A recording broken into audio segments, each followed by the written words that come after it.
Paramashivoham.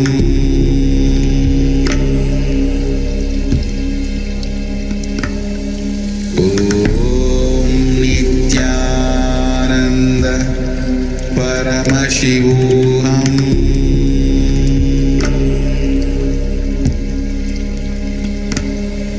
Om Nithyananda Paramashivoham. Paramashivoham. Om Nithyananda Paramashivoham.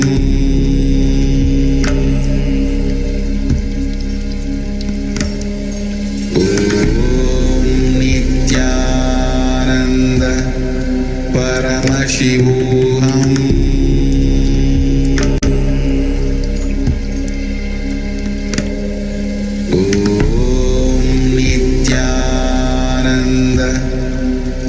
Paramashivoham. Om Nithyananda Paramashivoham.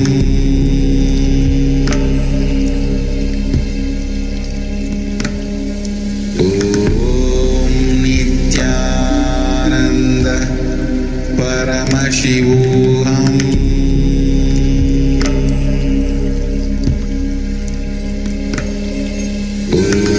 Om Nithyananda Paramashivoham.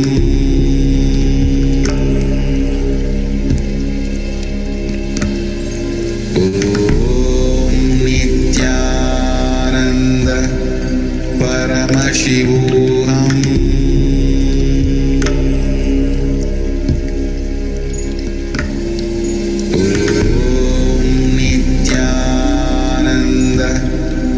Paramashivoham.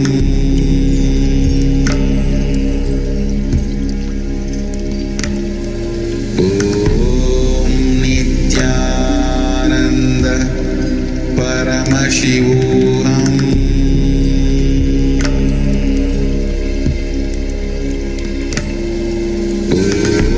Om Nithyananda Paramashivoham. Paramashivoham.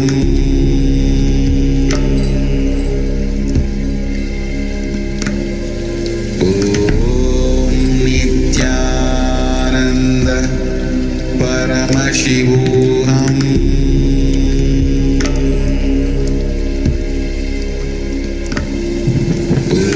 Om Nithyananda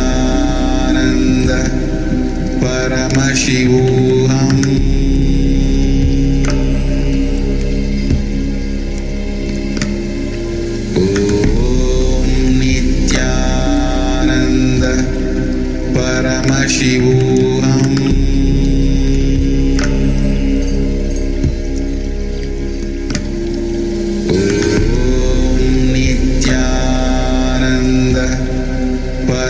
Paramashivoham.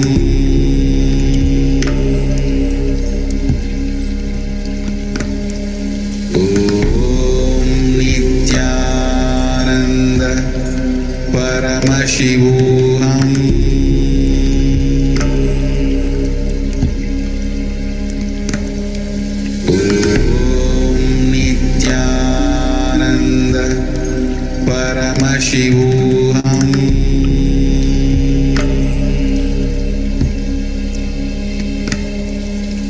Om Nithyananda Paramashivoham.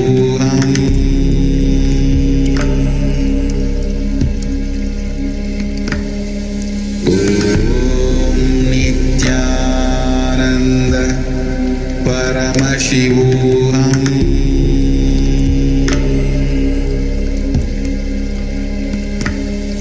Om Nithyananda Paramashivoham.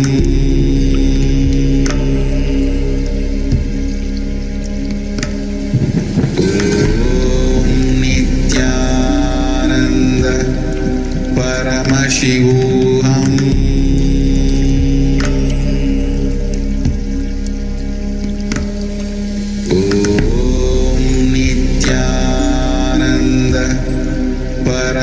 Paramashivoham.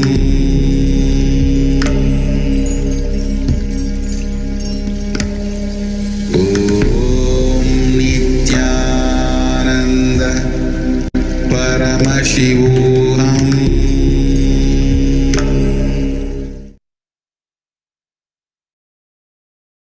Yes, so with this, we come to an end of this power manifestation session. We'll conclude the session with the Purna Mantra, and then you can also continue sharing your videos and experiences on the social media.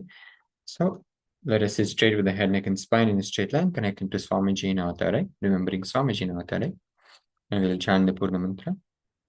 Om Purnamadah Purnamidam Purnat Purnamudachyate Purnasya Purnamadaya Purnamevavashishyate.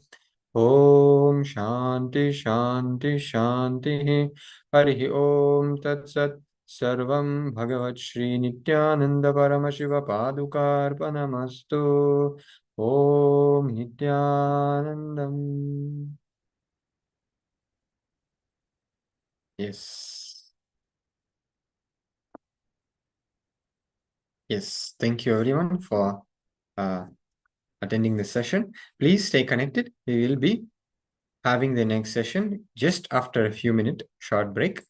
We have an extra Acharya joining us for the next session. So please stay connected. You can continue sharing your experiences on the social media meanwhile. And also wanted to share one thing why we do this Kriya Pada of Hinduism, which is we are doing this right now through this social media enriching, is that actually the other person with whom we are enriching about Swamiji, it's not somebody who is separate from us. See, it is actually it is part of us which we have suppressed inside us. And that part we can complete by enriching other person, by connecting them to Swamiji. So when they experience that completion, when they experience that fulfillment, that part of us, which is Swamiji is calling us, others' image, and that part of us which is there in expressing in others, that part is complete. And then only we are actually able to experience that enlightenment, that oneness with Paramashiva. So, and actually not only that, the enriching, Swamiji beautifully shares that it is a sudden enlightenment, way to sudden enlightenment. You can start practicing the integrity a little bit, then you'll move to authenticity, you'll practice authenticity for next 2 years. Then after that, you'll practice, a responsibility for next 2 years. And like that, slowly, you can do progress and you will reach, definitely. Or you can do the enriching, because when you do the actual enriching, the proper enriching from the space of enriching, then all the other tattvas, like integrity, authenticity, responsibility, all of them automatically gets aligned. All of them automatically get aligned to the ultimate reality. So this is the context of why we are offering the social media exercises and exercises which we do for all of us to be able to experience that completion with that complete completion. So take this exercise sincerely and make sure that you are in that space of enriching when you are enriching the world about Swamiji. So just wanted to give this context to all of you here who joined us for this Paramashivoham Level 2 program, so that you don't miss this opportunity of doing the enriching activities. Sartak Patil is telling, Maharaj, I felt deep pressure in the third eye during meditation. Yes, that is great. That means actually the third eye, it needs to be decalcified. Okay, so when you do the meditation on the third eye, or when you do any power manifestation, that is when the third eye that is getting awakened. That is when Swamiji is actually working on the third eye through his ultimate energy. And that is when we have this kind of experiences. So it is good indication that you are allowing Swamiji to enter in your third eye and to manifest from that space of oneness. So it is good. Continue this. Though you can also implement other detoxification methods, like you can apply the turmeric before you go to sleep on your forehead to ensure the the faster, breakthrough in this, in the third eye, in the Anya Chakra, by decalcifying it more and more. And also doing the completion before bed every day, and doing the power manifestation at least 21 minutes a day, which is already covered, because in this program itself, we will be doing so many various power manifestations throughout the day, and different completion process also we will be doing very soon. So make sure to attend the program sincerely, attend it every day, and surely you will see by the end of the program, you will have your your third eye fully awakened, where you can manifest all the powers of Paramashiva. So you can do that. And yes, so with this, we will be having a short break, maybe 1 or 2 minute break before we resume the next session. Meanwhile, you can continue the sharing and reaching exercise. So thank you.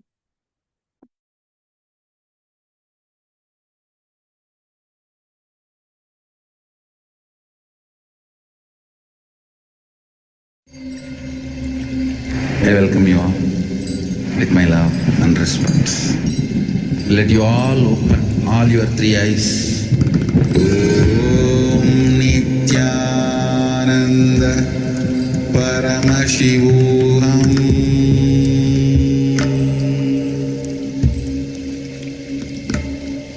Om Nithyananda Paramashivoham.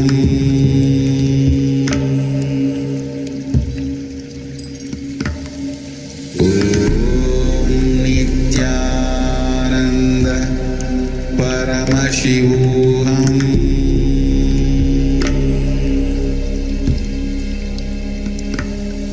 Om Nithyananda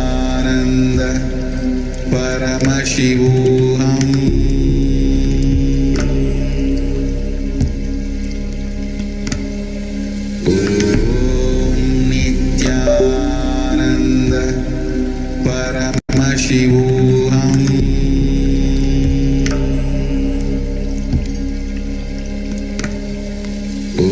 Om Nithyananda Paramashivoham. Om Nithyananda Paramashivoham. Paramashivoham. Om Nithyananda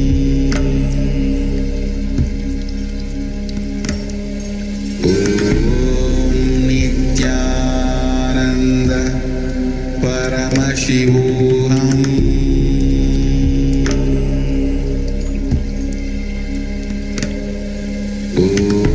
Om Nithyananda Paramashivoham.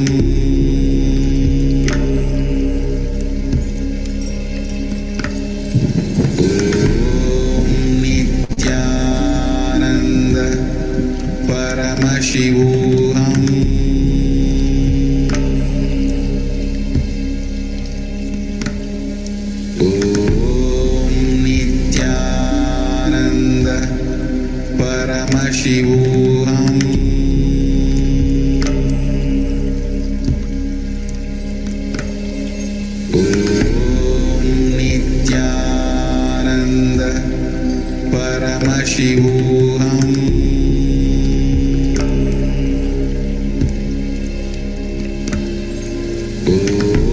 Om Nithyananda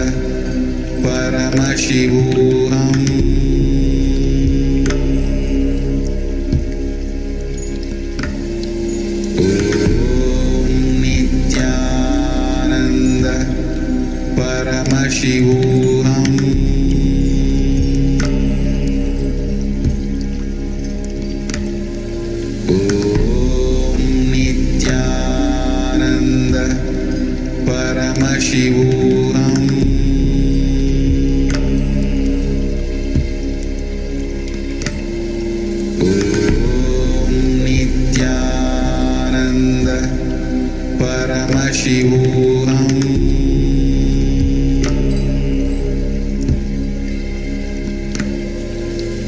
Om Nithyananda Paramashivoham.